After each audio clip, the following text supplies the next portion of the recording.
Gulf ದೇಶಗಳಲ್ಲಿ ನಡೀತಾ ಇರುವಂತಹ ಮಹಾಯುದ್ಧ 10ನೇ ದಿನಕ್ಕೆ ಕಾಲಿಟ್ಟಿದೆ. ಇರಾನ್ ಪ್ರತಿದಾಳಿ ಮಾಡ್ತಾ ಇರೋ ರೀತಿಗೆ ಇಸ್ರೇಲ್ ಅಮೆರಿಕ ತಲೆ ಕೆಡಿಸಿಕೊಂಡಿದೆ.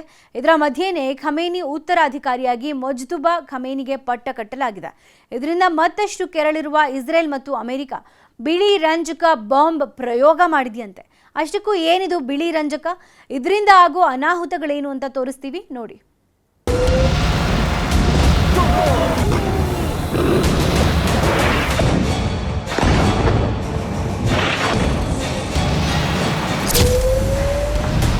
ಅಮೆರಿಕ ಇಸ್ರೇಲ್ ಇರಾನ್ ಮೇಲೆ ನಡೆಸುತ್ತಿರುವ ಯುದ್ಧದಲ್ಲಿ ಇರಾನ್ ನಡೆಸುತ್ತಿರುವ ಪ್ರತಿದಾಳಿಯಲ್ಲಿ ಮಾನವೀಯತೆ ಅನ್ನೋದು ಸಮಾಧಿಯಾಗಿ ಹೋಗಿದೆ.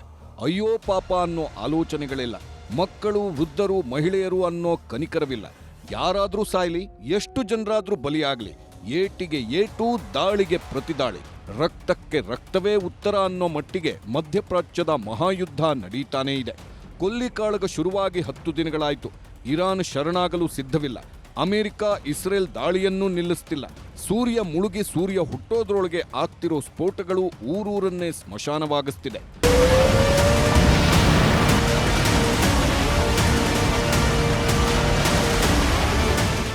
ಇಸ್ರೇಲ್ನ ಟೆಲ್ ಅವೀವ್ ನಗರದ ಹೊರಗೆ ಇರಾನ್ ಹಾಕಿದ ಕ್ಷಿಪಣಿ ಎಫೆಕ್ಟ್ ಇದು. 100 ಮೀಟರ್ ಸುತ್ತಲಿನ ಇಡೀ ಜಾಗ ಸ್ಫೋಟವಾಗಿದೆ. ದಟ್ಟ ಬೆಂಕಿಯಿಂದ ಎದ್ದ ಕಪ್ಪು ಹೊಗೆ ಇಡೀ ಏರಿಯಾನೇ ಧೂಳಿಪಟ ಆಗಿರುವುದಕ್ಕೆ ಸಾಕ್ಷಿ. ಈ ದೃಶ್ಯ ನೋಡಿ, ಇದು ಗಾಜಾ ಪಟ್ಟಿ ಅಲ್ಲ, ಲೆಬನಾನ್ ಅಲ್ಲ, ಮತ್ತು ಇರಾನ್ನಲ್ಲಿರುವ ಸಿರಿಯಾನೂ ಅಲ್ಲ. ಇದು ಇಸ್ರೇಲ್ ನಗರ. ಇರಾನ್ ಸಿಡಿಸಿದ ಕ್ಷಿಪಣಿಯ ಎಫೆಕ್ಟ್. ಒಂದೇ ಒಂದು ಕ್ಷಿಪಣಿ ಹೇಗೆ 4-5 ಬೃಹತ್ ಕಟ್ಟಡಗಳನ್ನು ನೆಲಸಮ ಮಾಡುತ್ತಿದೆ ನೋಡಿ.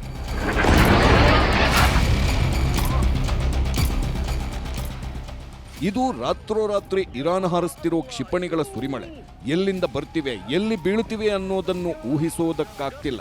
ಆ ಥರ ಒಂದರ ಹಿಂದೆ ಒಂದರಂತೆ 20-30 ಕ್ಷಿಪಣಿಗಳು ಇಸ್ರೇಲ್ ಮೇಲೆ ಬಂದು ಬೀಳುತ್ತಿವೆ.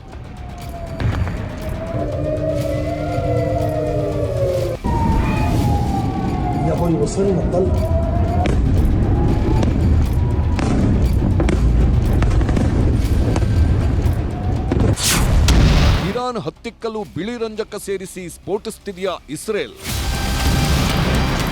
ಇರಾನ್ ನೆಲದ ಮೇಲೆ ಇಸ್ರೇಲ್ ಇಷ್ಟು ದಿನ ಕ್ಷಿಪಣಿಗಳು, ಬಾಂಬ್ಗಳನ್ನಷ್ಟೇ ಹಾಕ್ತಿತ್ತು. ಆದ್ರಿವತ್ತು ಇಸ್ರೇಲ್ ಬಾಂಬ್ಗಳ ಜೊತೆ ಬಿಳಿ ರಂಜಕವನ್ನು ಸೇರಿಸಿ ದಾಳಿ ಮಾಡುತ್ತಿದೆಯಂತೆ.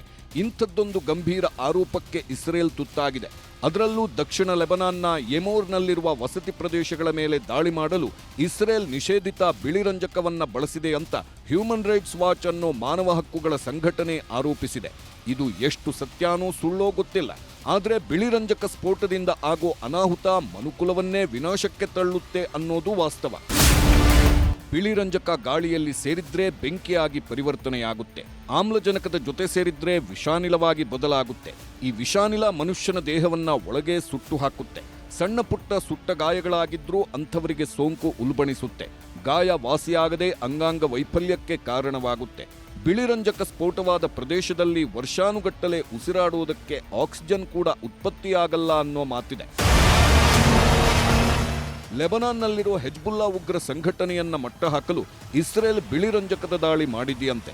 ಇಸ್ರೇಲ್ ತಕ್ಷಣವೇ ಈ ಘೋರ ಕೃತ್ಯವನ್ನ ನಿಲ್ಲಿಸಬೇಕು ಅನ್ನೋದು ಮಾನವ ಹಕ್ಕುಗಳ ಒತ್ತಾಯ.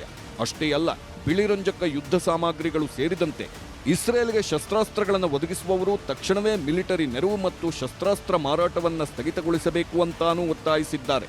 ಆದರೆ ಇಸ್ರೇಲ್ ಇರಾನ್ ಆರೋಪವನ್ನ ತಳ್ಳಿಹಾಕಿದೆ. ಇನ್ನು ಇಸ್ರೇಲ್ ಅಮೆರಿಕ ಜಂಟಿಯಾಗಿ ಹಾರಿಸುತ್ತಿರುವ ಕ್ಷಿಪಣಿಗಳು ನಿನ್ನೆ ರಾತ್ರಿಯಿಂದ ದಕ್ಷಿಣ ಲೆಬನಾನ್ ಪ್ರದೇಶವನ್ನ ನಿರ್ನಾಮ ಮಾಡುತ್ತಿದೆ. ಇರಾನ್ ಭಯೋತ್ಪಾದಕರನ್ನ ಪತ್ತೆ ಹಚ್ಚಲು ಮತ್ತು ನಿರ್ಮೂಲನೆ ಮಾಡಲು ದಕ್ಷಿಣ ಲೆಬನಾನ್ನ ಅಲ್ ಘಜಿಯಾ ಮೇಲೆ ಈ ದಾಳಿ ಅಂತ ಇಸ್ರೇಲ್ ಹೇಳ್ಕೊಂಡಿದೆ.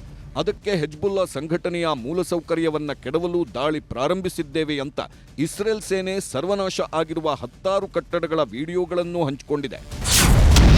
168 ಮಕ್ಕಳನ್ನ ಕೊಂದಿದ್ದೇ ಅಮೆರಿಕ ಕ್ಷಿಪಣಿ. ಅಂತಾರಾಷ್ಟ್ರೀಯ ವರದಿಗೆ ಟ್ರಂಪ್ ಪ್ರತಿಕ್ರಿಯೆ. 168 ಹೆಣ್ಣು ಮಕ್ಕಳನ್ನ ಬಲಿ ತೆಗೆದುಕೊಂಡ ಶಾಲೆಯ ಮೇಲೆ ಯುನೈಟೆಡ್ ಸ್ಟೇಟ್ಸ್ ಟಾಮ್ಹಾಕ್ ಕ್ರೂಸ್ ಕ್ಷಿಪಣಿಯನ್ನ ಹಾರಿಸಲಾಯಿತು ಎಂದು ಬೆಲಿಂಕ್ಯಾಟ್ ದೃಢಪಡಿಸಿದೆ. ಯುದ್ಧ ಶುರುವಾದ ಮೊದಲ ದಿನ ಅಂದ್ರೆ ಫೆಬ್ರವರಿ 28ರಂದು ಇಸ್ರೇಲ್ ಅಮೆರಿಕ ಕ್ಷಿಪಣಿ ದಾಳಿ ಮಾಡಿತ್ತು. ಈ ಕ್ಷಿಪಣಿ ಖಮೇನಿ ಮನೆಯ ಕೂಗಳತೆ ದೂರದಲ್ಲಿದ್ದ ಶಾಲೆಗೆ ಅಪ್ಪಳಿಸಿತ್ತು. ಸ್ಕೂಲ್ನಲ್ಲಿ ಆಟ ಪಾಠ ಅಂತ ಖುಷಿ ಆಗಿದ್ದ 168 ವಿದ್ಯಾರ್ಥಿನಿಯರು ಸ್ಥಳದಲ್ಲೇ ಜೀವ ಬಿಟ್ಟಿದ್ರು. ಇವತ್ತು ಶಾಲೆ ಮೇಲೆ ಕ್ಷಿಪಣಿ ಬಿದ್ದ ವಿಡಿಯೋ ವಿಶ್ವದಾದ್ಯಂತ ವೈರಲ್ ಆಗಿದೆ. ಇದು ಅಮೆರಿಕ ಕ್ಷಿಪಣಿ ಅಂತ ಇರಾನ್ ಹೇಳುತ್ತಿದೆ. ಆದರೆ ಇರಾನ್ ಹಾರಿಸಿದ ಕ್ಷಿಪಣಿ ಅವರ ನೆಲದಲ್ಲಿ ಅವರ ಮಕ್ಕಳನ್ನೇ ಬಲಿ ಪಡೆದಿದೆ ಅನ್ನೋದು ಡೊನಾಲ್ಡ್ ಟ್ರಂಪ್ ನೇರ ಆರೋಪ. Did the United States bomb a girls' elementary school in southern Iran on the first day of the war and kill 175 people? In my opinion, based on what I've seen, that was done by Iran. Is that true, Mr. Hegseth? It was Iran who did that? We're certainly investigating. Still investigating. But the only side that targets civilians is Iran. We think it was done by Iran. Because they're very inaccurate, as you know, with their munitions. They have no accuracy whatsoever. It was done by Iran. ಇದೇ first time Trump 168 ಶಾಲಾ ಮಕ್ಕಳ ಸಾವಿನ ಬಗ್ಗೆ ಪ್ರತಿಕ್ರಿಯೆ ನೀಡಿದ್ದಾರೆ. ನಾವು ನಾಗರಿಕರನ್ನ ಗುರಿಯಾಗಿಸಿ ದಾಳಿ ಮಾಡುತ್ತಿಲ್ಲ. ನಮ್ಮ ಗುರಿ ಮತ್ತು ದಾಳಿ ನಿಖರವಾಗಿದೆ. ಇದು ಇರಾನ್ ಕೆಲಸ ಅಂತಿದ್ದಾರೆ ಟ್ರಂಪ್. ಇನ್ನೊಂದು ಕಡೆ ಅಮೆರಿಕ ನಡೆಸ್ತಿರೋ ದಾಳಿಗೆ ಪ್ರತ್ಯುತ್ತರ ಕೊಡ್ತೀವಿ ಅಂತ ಇರಾನ್ ಸವಾಲು ಹಾಕಿದೆ.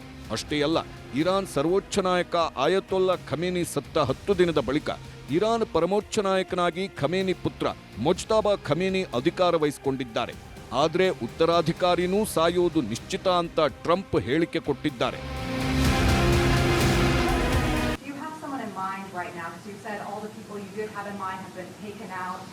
Well, most of the people we had in mind are dead. So, we had some in mind from that group that is dead. And now we have another group, they may be dead also, based on reports. So I guess you have a third wave coming in. Pretty soon we're not going to know anybody. America ಅಧ್ಯಕ್ಷ Donald Trump, Iran ನೂತನ ನಾಯಕ ಮೊಜ್ತಬಾ Khamenei, Israel ಪ್ರಧಾನಿ Netanyahu ಕೊಡ್ತಿರೋ ಹೇಳಿಕೆಗಳನ್ನು ನೋಡುತ್ತಿದ್ರೆ ಈ ಯುದ್ಧ ನಿಲ್ಲೋದಿಲ್ಲ. ಇಲ್ಲಿವರೆಗೂ ಹತ್ರ 1800 ಜನ ಸತ್ತಿದ್ದಾರೆ, ಸಾವಿರಾರು ಜನ ಕಣ್ಮರೆಯಾಗಿದ್ದಾರೆ, 5,000 ಜನ ನರಳಾಡುತ್ತಿದ್ದಾರೆ. 10 ದಿನ ಕಳೆದ್ರು ಅಮೆರಿಕ, ಇಸ್ರೇಲ್, ಇರಾನ್ ನೀನಾ ನಾನಾ ನೋಡೋಣ ಅಂತ ಯುದ್ಧ ಮುಂದುವರೆಸಿದ್ದು ಮಧ್ಯಪ್ರಾಚ್ಯದ ಮಹಾಯುದ್ಧ ಇನ್ನೆಷ್ಟು ಬಲಿ ಪಡೆಯುತ್ತೆ ಅನ್ನೋ ಆತಂಕ ಹೆಚ್ಚಾಗ್ತಾನೇ ಇದೆ. Bureau report, news 18.